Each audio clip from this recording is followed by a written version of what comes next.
because gold was too expensive. I swallowed a gold necklace whole. The saleswoman was stunned on the spot. She had never seen anyone steal in front of her. She was about to call the police, but then a man walked over. He pulled out 2 stacks of cash and told the saleswoman he would pay for the necklace I swallowed. I got excited when I heard that. Then I kept stuffing things into my mouth. Under the saleswoman's watchful eyes, I swallowed more than 20 rings in an instant. Greedy as I was, I did not care about my own safety.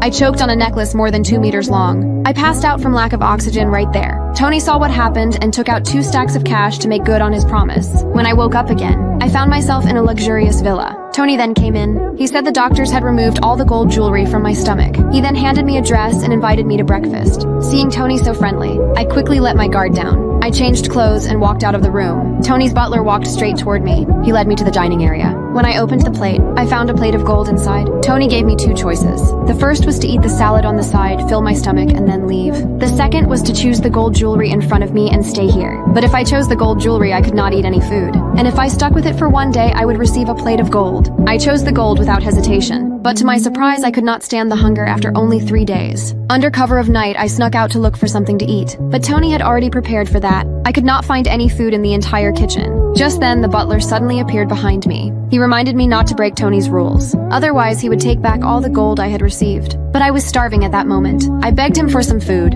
Otherwise, I would really starve to death, seeing how pitiful I looked. The butler chose to help me, so he risked losing his job to secretly give me a piece of bread. I grabbed the bread and gobbled it down. Just then, Tony got out of bed. We were so scared we hid under the table. Luckily, Tony was only thirsty and came out for water. But as he turned to leave, he noticed the open refrigerator. Tony immediately understood everything. But he did not expose us right there. Instead, he quietly walked back to his room. Over the next month, the butler secretly brought me food every day. Our relationship began to change. Finally that night, the butler could not help telling me how he felt. Then he brought 2 plane tickets to Paris. He wanted to take me to live somewhere else. But when faced with Mark's request, I hesitated for a moment, because I knew if I left this house, I would no longer get any gold. Seeing this, Mark quickly said we already had enough gold. Now we should go enjoy life. And he promised we would be happy. In the end, I was moved by Mark's sincerity. But just as we were about to leave, Tony, who had prepared in advance, called out to us. He threw a big bag of gold in front of me. He told me that if I stayed, all of it would be mine. And every day after that, he would give me a bag of gold. Most importantly, he would no longer control what I ate.